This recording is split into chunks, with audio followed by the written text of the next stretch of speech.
no vídeo anterior, o termo universo em hebraico é olam. E olam vem do verbo hebreu alam, que quer dizer ocultar. E nesse caso, então, olam está dentro de Belimá e Belimá dentro do Eterno. Por isso que o Zohar afirma que o Eterno é chamado de Hamakom. Hamakom, o lugar, né? O termo hebreu para o lugar. E nisso os sábios afirmam: Deus é o lugar do universo e o universo não é o seu lugar. Justamente porque o Eterno está do lado de fora de Belimá e Belimá está do lado de fora do universo. Belimá seria a margem de todo o universo. Os cabalistas também afirmam que Deus mora no universo como a imagem mora na pedra. Se observarmos uma escultura de pedra, perceberemos que a feição da escultura, os detalhes da obra, se encontram do lado de fora da pedra, porque se quebrarmos a estátua, dentro é informe, não tem forma nenhuma. Portanto, a imagem de uma escultura mora fora da pedra. Da mesma maneira, o Eterno mora fora do universo. E nisso os cabalistas nos trazem uma informação que é muito interessante, já que a Torá afirma que nós fomos criados à imagem e semelhança de Deus. Então nós moramos no nosso corpo, que é comparado a um pequeno mundo, semelhante a como Deus mora no universo. Sempre quando se pensa em termos de alma, de espírito, né, sobre essas coisas, imagina que o espírito está dentro do corpo. Todavia, se tomarmos a Torá como critério balizador e a afirmação divina de que somos a sua semelhança e imagem, logo então, se morarmos na matéria semelhante a Deus mora no universo, então estamos do lado de fora do nosso corpo, circundando-o. Isso é muito interessante.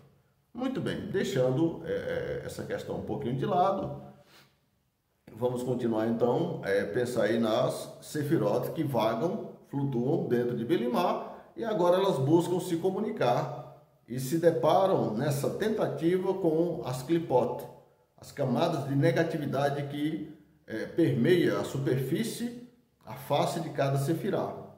E essas Klipot, como eu disse anteriormente, elas são grossas o bastante para impedir que as Sefirot se misturem, mas finas o bastante para permitir que elas se comuniquem.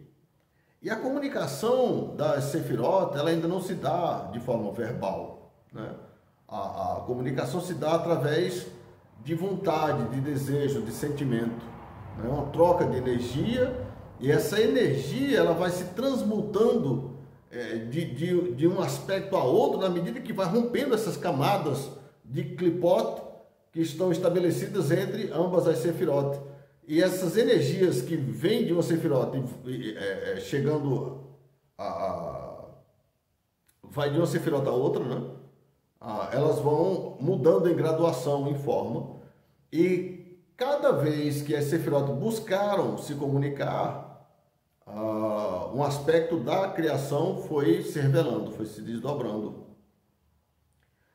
E então, semelhante ao que Deus fez com elas, criando as Sefirot, a sua imagem e semelhança, os produtos derivados das atividades das Sefirot foram criadas à imagem e semelhança das Sefirot.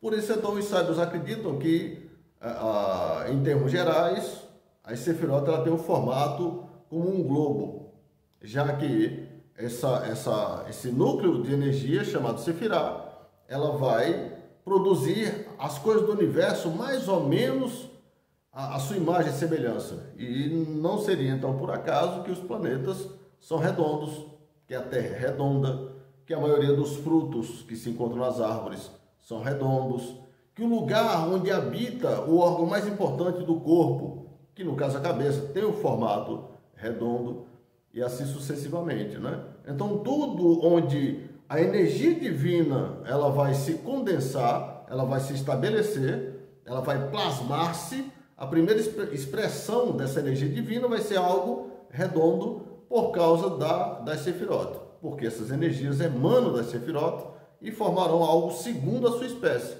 segundo a sua forma, segundo a sua natureza, e, portanto, é isso que leva os sábios a compreenderem que as sefirot são núcleo de energias cujo formato é redondo, seriam como grandes sóis, né, primevos, que flutuam mais ou menos equidistante umas das outras dentro desse espaço primitivo chamado Olam, derivado de Belimar.